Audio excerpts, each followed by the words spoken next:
Good morning, children. In the previous class, you learned about the formation of male nuclei from the pollen grain and female gametophyte and number of cells, how they are formed. All that we have discussed. So now let us learn about the fusion of male gamete with the female gamete. What do we call that process? So now the fusion of male gamete with female gamete is called fertilization. And the process of fertilization, how it is going to happen, we will discuss. So now this structure is said to be the female reproductive part.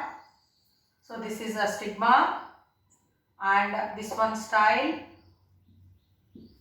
and this structure is a ovary,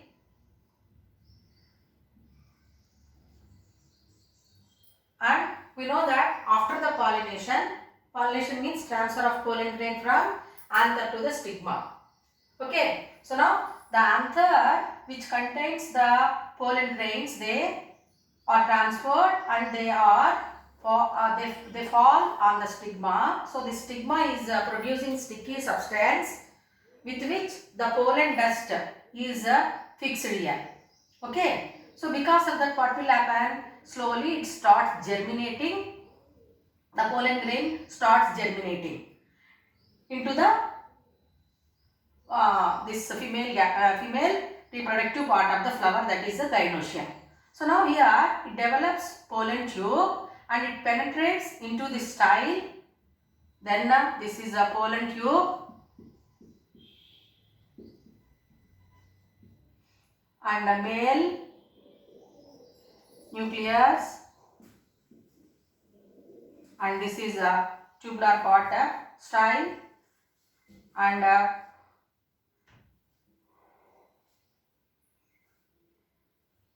this is the ovary, and these structures are integuments.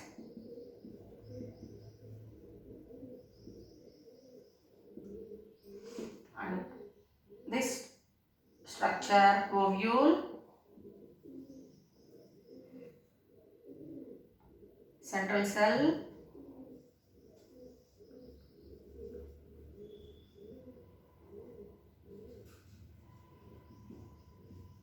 gametophyte cell. So now after this pollen grain reaching the stigma, it undergoes repeated mitotic divisions and one meiotic division that results in the formation of two nuclei. So one male nuclei and another male nuclei. So all the way they are going to transfer, and near the microbial region they are going to fuse. So one male nucleus is going to fuse with the egg cell. So that one we call it as a fertilization.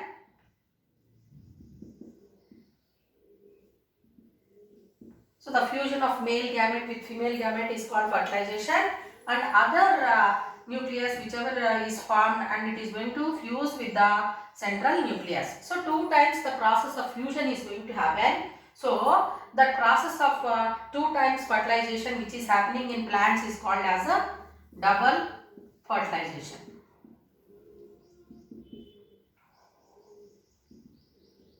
What is meant by double fertilization?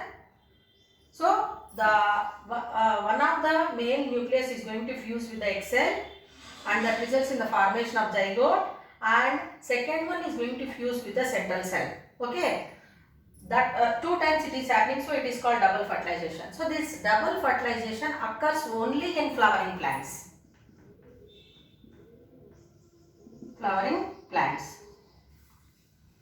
So many flowering plants we are observing. In all the flowering plants, double fertilization occurs, whereas non-flowering plants it won't happen.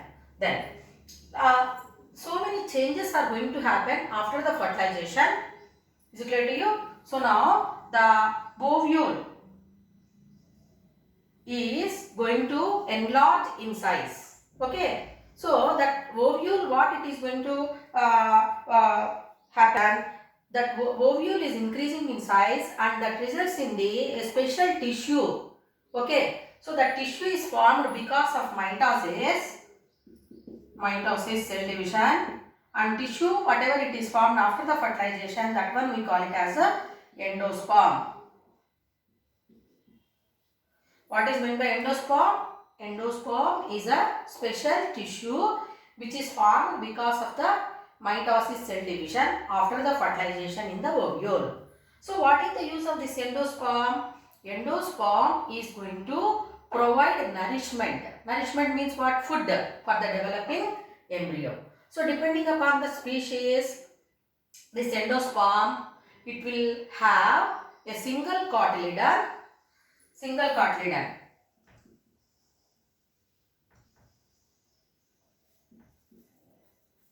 or double cotyledon, two cotyledons. Single cotyledon means it may develop into a monocot plant, and double cotyledon means two cotyledon, dicot plants they are going to develop. So this endosperm is a special tissue. So non-endospermic seeds we can observe, for example, beans and all. Okay, children. So after this fertilization, there are so many changes happening in the floral parts. The calyx and corolla, what we are observing, they perish off, and ovule is going to develop into fruit.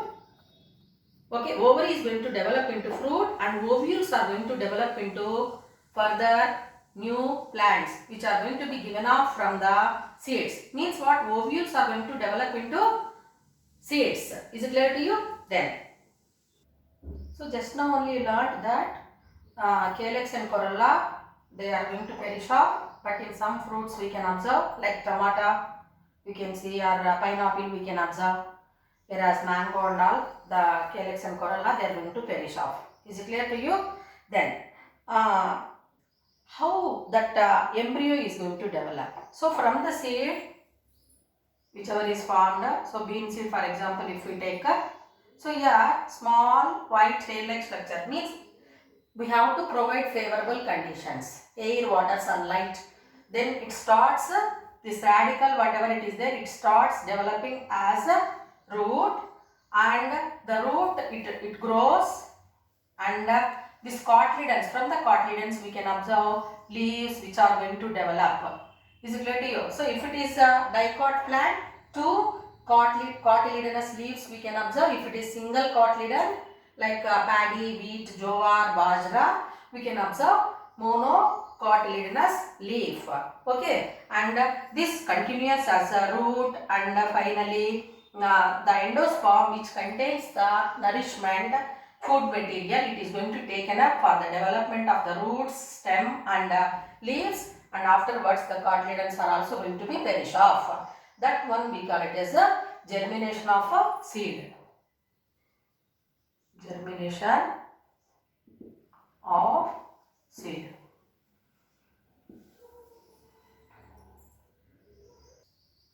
To observe the germination of seed, you have given an activity. So we have to take Bengal gram seeds or groundnut seeds. We have to soak them in water for overnight, and next day we have to remove the water, and we have to keep them on a cloth.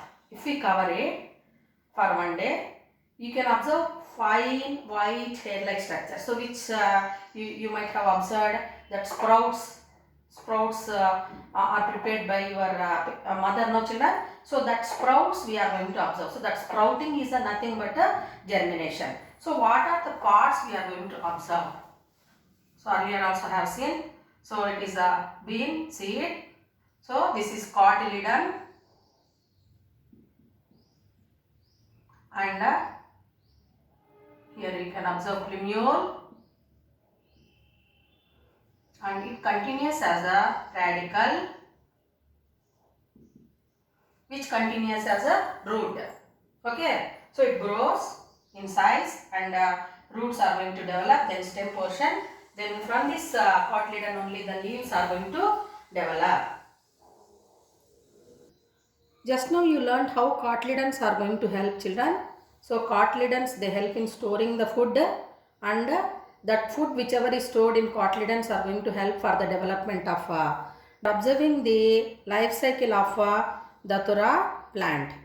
So you have studied datura plant only. as an example, typical example. So you can see here datura plant, matured plant. So all parts of the plant you can observe, flower, and here the female reproductive part and pollen grains you can observe, and you can observe here pollination, how it is going to happen. Small dusty particles, they are reaching the stigma of the gynoecium. So after that pollination, fertilization process is going to happen. Fusion of male gamete with the female gamete is called fertilization, which results in formation of zygote. Zygote is formed. So this zygote is going to develop into the embryo. So embryo, it contains cotyledons, then plumule radicle, it develops, and when it gets the conditions, okay, necessary conditions, then it grows as a simple fruit. Then from the fruits, seed, then germination you can observe here. Favorable conditions when we get, again the plant grows. Is it clear to you? So like that here till now we discussed about the process of fertilization. We discussed about the sexual reproduction in plants, taking an example of a datura plant.